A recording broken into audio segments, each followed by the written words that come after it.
Dina menatap layar laptopnya. Matanya lelah setelah berjam-jam menulis berita ringan yang tidak ada gregetnya: gagal panen, macet ibu kota, wawancara pejabat yang bertele-tele. Namun satu email baru membuatnya terhenti. Tidak ada subjek, tidak ada nama pengirim. Hanya alamat aneh campuran huruf, angka, dan simbol. Isinya singkat. Jika kau ingin menulis kisah besar, datanglah ke Desa Waringin. Cari kuburan yang hilang. Dina mengerutkan kening. Tangannya gemetar sedikit saat menggulir ke bawah, berharap ada lampiran atau keterangan tambahan. Hanya satu kalimat itu. Ia bersandar, menyalakan rokok. Kuburan yang hilang, ucapnya lirih.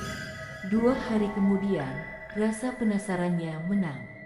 Dina nekat berangkat. Bas ekonomi tua membawanya ke terminal kecil di kota kabupaten. Dari sana ia harus naik ojek motor menyusuri jalan tanah. Menembus hutan jati yang gelap meski siang. Udara lembab, penuh nyamuk. Desa Waringin, ya, Mbak? Tanya tukang ojek, suaranya agak ragu. Iya, kenapa? Tidak ada orang luar yang betah lama di sana.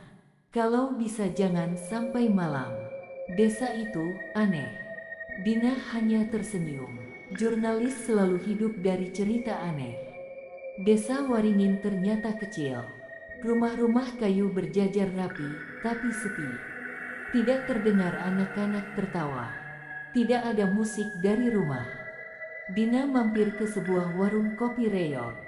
Pemilik warung, pria parubaya, menyambut datar. Pak, saya mau tanya, apa di sini ada kuburan tua? Pria itu berhenti mengaduk kopi. Wajahnya kaku, matanya beralih ke pintu. Tidak ada kuburan di sini, Neng. Desa kami bersih. Namun saat Dina keluar, seorang kakek kurus bertongkat menghampiri.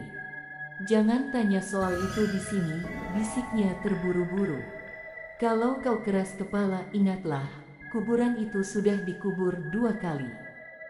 Dina terpaku. Saat ia hendak bertanya, kakek itu sudah pergi terlatih.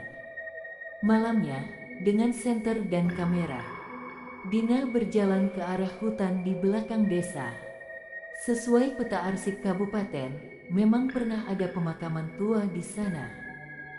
Setelah menembus semak, ia tiba di lapangan kosong. Tidak ada nisan, hanya tanah rata seperti padang kecil. Tapi suasananya ganjil, sunyi berlebihan. Saat melangkah, kakinya menendang benda keras. Ia jongkok, menggali, dan menemukan batu nisan tua. Ukirannya dicoret pakai benda tajam, membuat nama yang tertulis hilang. Udara mendadak dingin, angin berhenti. Dari pepohonan, muncul bayangan-bayangan samar orang-orang berjalan berbaris tanpa suara. Bisikan menggema di telinganya. Pulangkan kami, pulangkan kami. Dina ketakutan, berlari pulang, tapi suara langkah beriringan terus mengikuti sampai ke tepi desa. Keesokan harinya, Dina mencari kakek itu. Ia menemukannya duduk di balai-balai bambu dekat sawah. Kek, tolong ceritakan. Aku harus tahu. Kakek itu terdiam lama. Lalu, dengan suara parau, ia mulai berkisah. Puluhan tahun lalu, Desa Waringin diserang wabah. Orang-orang mati setiap hari. Bahkan satu keluarga bisa habis dalam semalam. Ratusan jenazah dikubur di lapangan itu. Tapi pemerintah takut desa ini ditinggalkan, takut dianggap terkutuk. Maka mereka perintahkan makam itu digali lagi. Tulang belulang dipindahkan sembarangan, sebagian dibakar, sebagian entah kemana. Lalu tanahnya ditimbun agar seolah tidak pernah ada. Dina menahan napas. Jadi, mereka menghapus kuburan itu. Kakek mengangguk. Arwah mereka kehilangan rumah. Itu sebabnya sejak dulu desa ini tidak pernah damai.